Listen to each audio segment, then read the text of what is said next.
At the moment, it's just expected that everyone is straight, and when you're out in the water and someone comes up to you and they ask you a question, you know, the first question, there's an understanding that you're straight.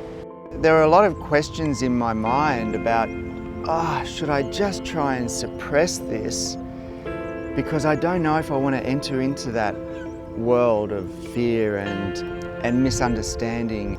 So there was no real inspiration to come out at all. I was so different to anybody else that as a young surfer, no one else that surfed was gay, or I didn't see anybody else that was openly gay. So I kind of felt that there were two worlds. There was the gay world and there was the surfing world. And I was completely connected to the surfing world.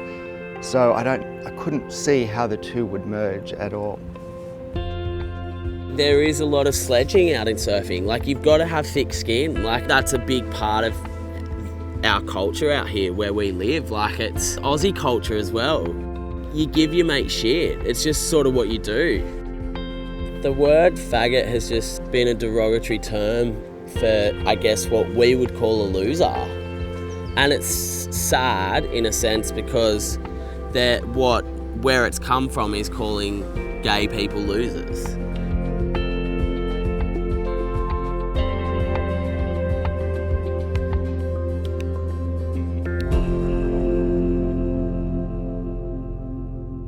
I became aware of my sexuality at a pretty young age, like in my early teens, and it was a really different world back then. And people thought differently about the idea of people being gay.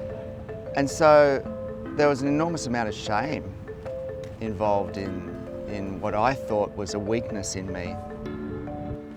I remember when I came out to my mum, I'd met somebody.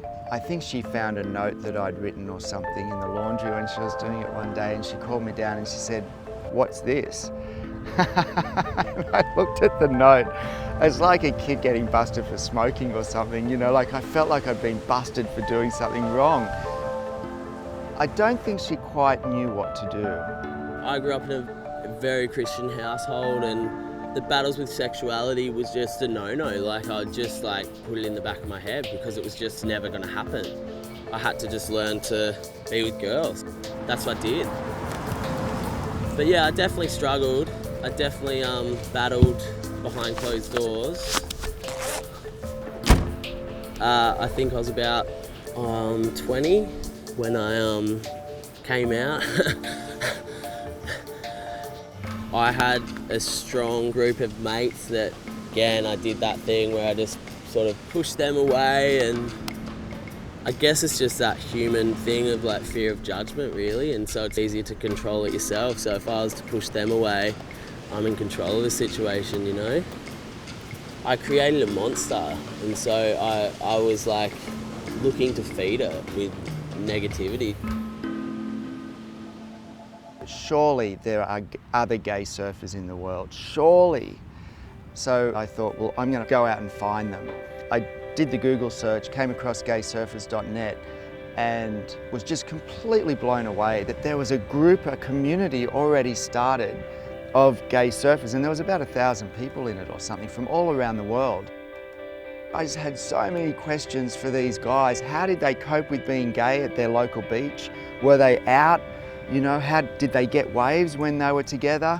We had the idea of, let's make a documentary where we actually go and meet these people and talk to them and hear their experiences.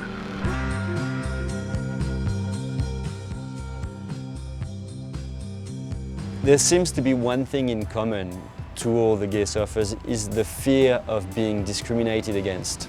They didn't all experience homophobia necessarily, but they all had preferred to keep quiet about their sexuality in the lineup. We've got a question: why can't we see any gay surfers anywhere? Am I the only gay surfer in the world? Why is it a taboo? And when we went to try to interview surfers, professional surfers, the ASP, Surfing Australia, and all these bodies governing the sport of surfing, and ask them, how come we've never heard of this? And we realized that they didn't want to talk about it. It's their job to talk about these issues, and if there is an issue, it's their job to fix it. Meeting Thomas and becoming involved in gaysurfers.net, being exposed to the world gave me more of a sense of, okay, I can actually come out as a surfer in an environment where I'm most comfortable. And so it felt like I was going to be me and relate to both my sexuality and the thing that's driven my life. It's whole, I'm whole now, and it felt incredible. I guess I see myself in the gay world as trying to break down the walls between the gay world and the straight world. Like if I was a straight surfer, I wouldn't sit here and say I'm a straight surfer. I want to get to a point where that shit doesn't matter. I want the best wave that comes through. I don't care like if it's a young grommy or an old surfer or whatever, I'll like paddle for it, and I'm like, that's what's on my mind out there, not, oh, I wonder if they know I'm gay, or I wonder if they're thinking he shouldn't be out there. Like, I'm hungry for waves, and that's all that matters. When you're an elite athlete, I can only imagine this because I'm not, but I would imagine that you've got to put your entire focus, everything that you think about should be in pursuit of your skill and winning and competition. And when you've got the sexuality thing and you're dragging that along with you, that's going to detract from you absolutely fulfilling your goal and your potential.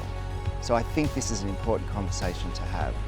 I hope that that surfer, when they come out, will be sponsored and retain their sponsorships.